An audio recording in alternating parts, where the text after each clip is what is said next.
Hello everyone, मैं AP Singh आपका स्वागत करता हूं अपने YouTube channel APS study zone पर। तो आज हम आपके लिए साइंस का एक नया टॉपिक लेकर आए हैं जिसका नाम है जैव प्रौद्योगिकी अर्थ एवं उपयोगिता। क्लियर।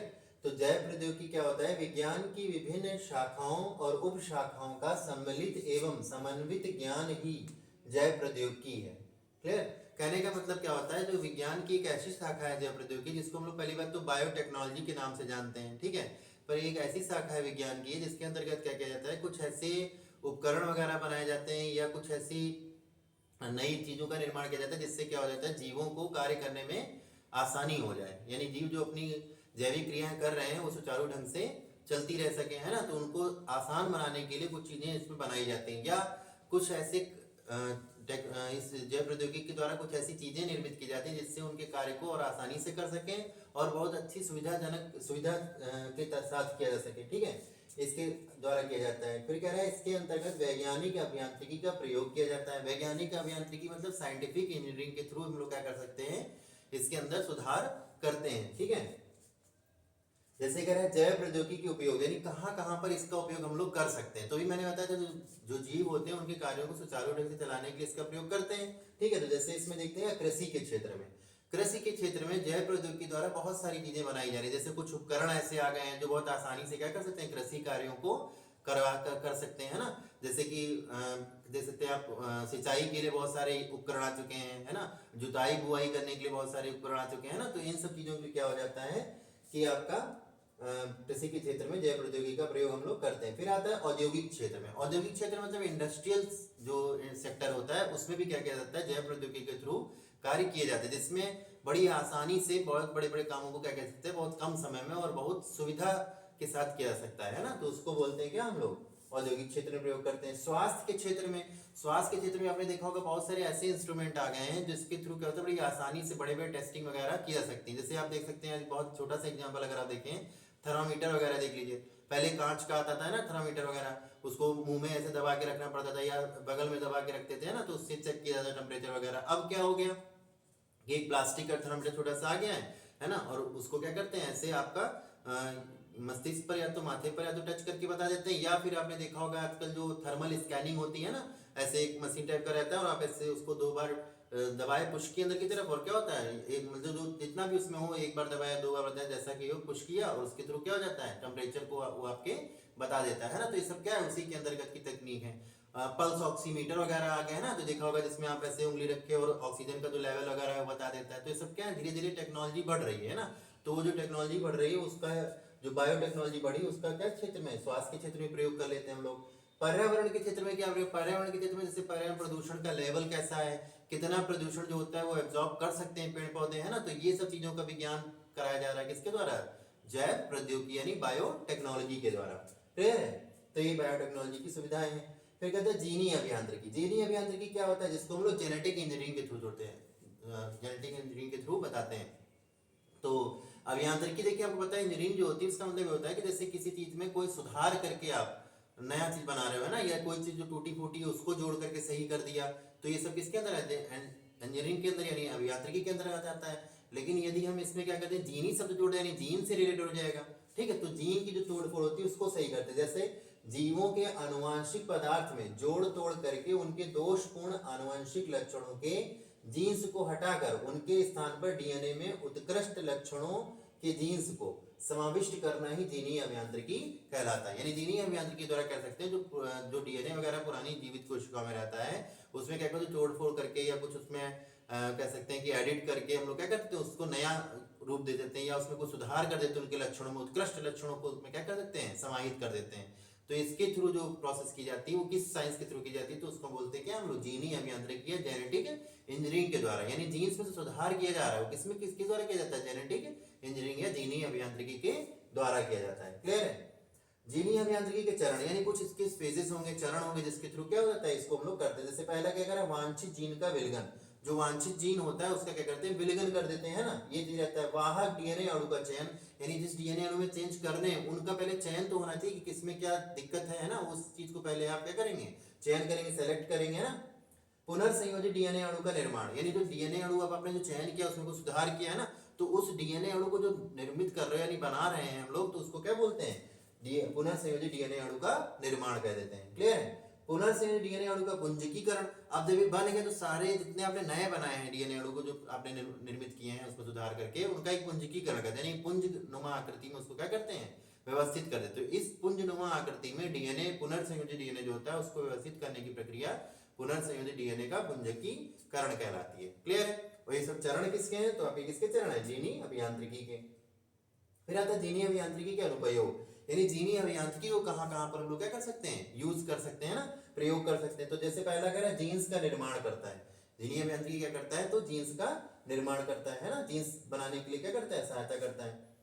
जीन्स क्या होता है तो पता है, जीन्स जो होते हैं वो आनुवंशिक लक्षणों के क्या होते हैं, वाहक होते हैं ना, तो उसमें अंतर्गत आता है। फिर इसके अंदर एलील वगैरह होते हैं ना, तो उसमें आपको बता चुके हैं। जीन्स का विश्लेषण करने के लिए प्रयोग किया जाता है, यानी जीन्स जो है उनको पहले देख लेते हैं, उनके एनालिसिस करते हैं क्या इसमें कमी है, क्या इसमें सुधार किया जा सकता है और किस प्रक्रिया के द्वारा करना ज्यादा उचित रहेगा, है ना। तो ये सब करते हैं। तो क्या जीन्स का विश्लेषण इसके थ्रू करते हैं हम लोग, किसके थ्रू, तो जीनी अभियांत्रिकी के थ्रू।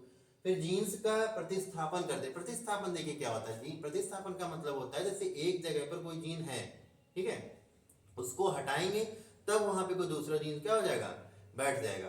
क्लियर है? इसको एक बहुत कॉमन एग्जांपल से आप समझ सकते हैं जीन प्रतिस्थापन कैसे हो सकता है। जैसे मान लीजिए आप कोई टैक्सी से आ रहे हैं, ठीक है, अब टैक्सी में 3 लोगों के बैठने की जगह होती है, ठीक है, 3 बैठे हैं उसमें।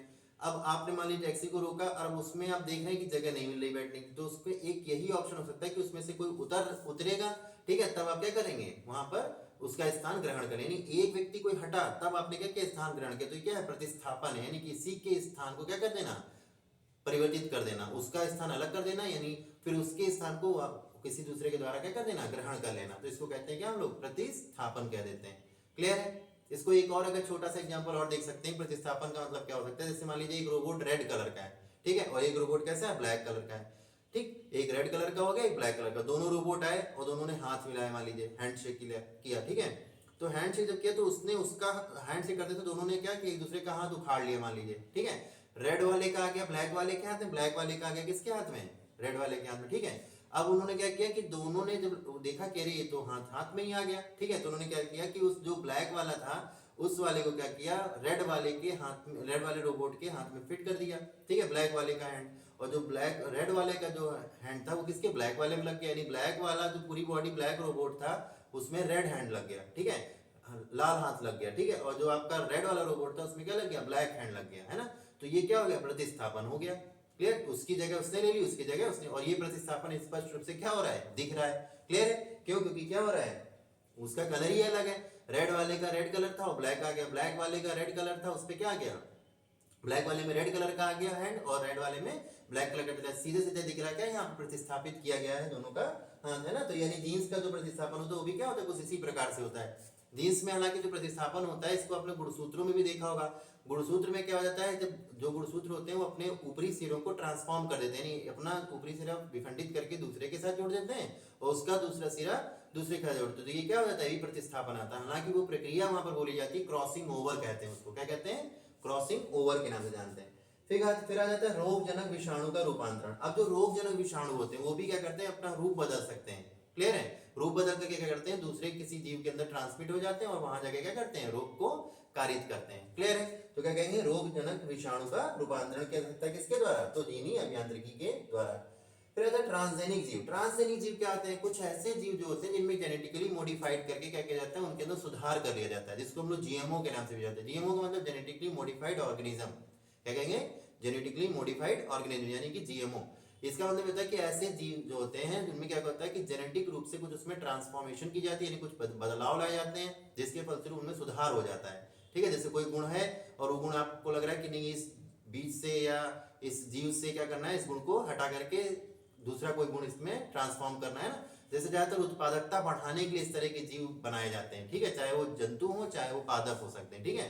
तो उसको हम लोग ट्रांसजेनिक जीव कहते हैं। ट्रांसजेनिक जीव दो तरह के देखिए, ट्रांसजेनिक जंतु और ट्रांसजेनिक पादप। ट्रांसजेनिक जंतु क्या होता है, जिसमें आपका ज्यादा रह जाता है भेड़ है, बकरी है, मुर्गी है, इस तरह के जानवर को ज्यादा, क्योंकि इनसे उत्पाद ज्यादा प्राप्त हो जाता है। ठीक है, जैसे भेड़ हो गया, बकरी हो गया, मुर्गी हो गया, इनसे अलग, जैसे मुर्गी से अंडा प्राप्त हो गया है ना, बकरी से मांस वगैरह प्राप्त हो गया, दूध प्राप्त हो गया है ना, और आपका भेड़ से भी हो गया, ऊन वगैरह प्राप्त हो गया है ना। तो इस तरह से क्या है, इनसे उत्पाद ज्यादा प्राप्त होते हैं, इसलिए इनका उत्पादन बहुत बड़े स्तर पर किया जाता है, तो उसको हम लोग ट्रांसजेनिक जीव बनाते हैं। और इसके अंदर सुधार कैसे जैसे कई प्रकार के ऐसे रोग हैं जिनको होते ही होते हैं, तो उसको क्या है, उनके जीन में सुधार करके वो रोगों का लक्षण खत्म कर देते हैं, नहीं वो रोग उनमें आएंगे ही नहीं। क्लियर है।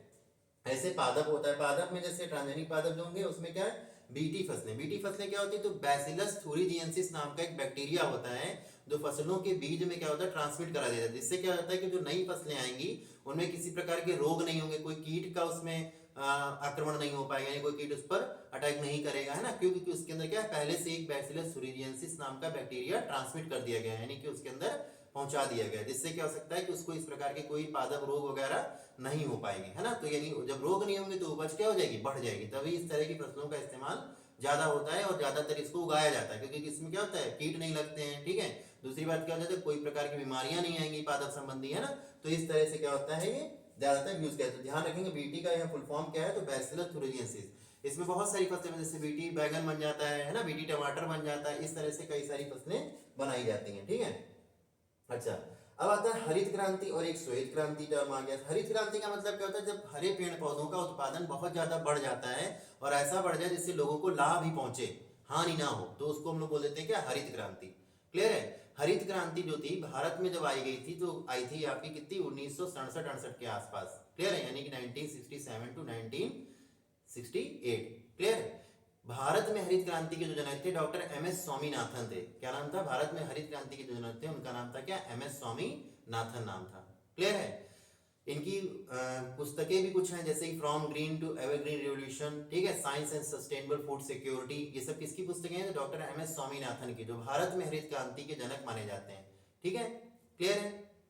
विश्व स्तर पर कौन माना जाता है, तो नॉर्मन बोरलॉग नाम के वैज्ञानिक हैं। क्या नाम है, नॉर्मन बोरलॉग नाम के वैज्ञानिक, जिनको विश्व स्तर पर माना जाता है क्या, हरित क्रांति का जनक माना जाता है, ठीक है। श्वेत क्रांति फिर आ जाती है। श्वेत क्रांति क्या होती है, तो श्वेत क्रांति का मतलब होता है क्या, कि दुग्ध उत्पादन बहुत बढ़ जाता है, ठीक है। दुग्ध उत्पादन जब बढ़ जाता है तो उसको, और इतना उत्पादन बढ़ जाए जिससे लोगों को क्या हो, लाभ हो, है ना, तो उसको बोल देते हैं क्या, दुग्ध क्रांति या श्वेत क्रांति के नाम से जानते हैं। विश्व स्तर पर दुग्ध क्रांति या श्वेत क्रांति के जो जनक थे वो कौन थे, डॉक्टर वर्गीज कुरियन। क्या नाम था, डॉक्टर वर्गीज कुरियन, जो श्वेत क्रांति के जनक थे विश्व स्तर पर। क्लियर है। तो ये दोनों चीज थोड़ा सा ध्यान रखेंगे कि हरित क्रांति के जनक विश्व स्तर पर कौन थे, तो नॉर्मन बोरलॉग। भारतीय स्तर पर कौन थे, तो डॉक्टर एमएस स्वामीनाथन। कब आई थी, तो 1966-67 में, 1967 में, 1967 टू 1968। क्लियर है। इस तरह से कर सकते हैं। डिफरेंट बुक्स में अलग अलग दिया गया है ना, जैसे कि किसी में 1966 टू 1967 दिया है ना, तो इस तरह से आप देख सकते हैं। क्लियर है। 1967 वैसे ज्यादा क्लियर रहता है। क्लियर है। फिर आता है श्वेत क्रांति। श्वेत क्रांति बताया क्या, विश्व स्तर पर कौन थे श्वेत क्रांति के जनक, तो आपका हरित क्रांति के नॉर्मन बोरलॉग, और भारतीय स्तर पर हरित क्रांति के डॉक्टर एमएस स्वामीनाथन, और श्वेत क्रांति के थे जो विश्व स्तर पर, वो डॉक्टर वर्गीज कुरियन थे। क्या नाम था, डॉक्टर वर्गीज कुरियन। क्लियर है। तो ये चीज थोड़ा सा ध्यान रखेंगे। ऐसे कई सारी क्रांतियां, धूसर क्रांति होती है तो वो उर्वरक उत्पादन से संबंधित होती है ना, तो इस तरह से समझ सकते हैं। लाल क्रांति जो टमाटर और मांस उत्पादन से संबंधित होती है। क्लियर है। सदाबहार क्रांति होती है तो समस्त कृषि उत्पाद से संबंधित होती है ना। तो इस तरह से कई सारी क्रांतियां होती है, जिसमें से मुख्य जो मैंने दो आपको बताई है, कौन कौन सी, तो एक हरित क्रांति, दूसरी श्वेत क्रांति। क्लियर है। तो आज आपके लिए हम साइंस का टॉपिक लाए थे, जैव प्रौद्योगिकी, अर्थ एवं उपयोगिता। आई होप कि वीडियो आपको अच्छा लगा होगा। अगर वीडियो अच्छा लगा है तो वीडियो को लाइक कीजिएगा, शेयर कीजिएगा और चैनल को जरूर सब्सक्राइब कर लीजिएगा। Thank you.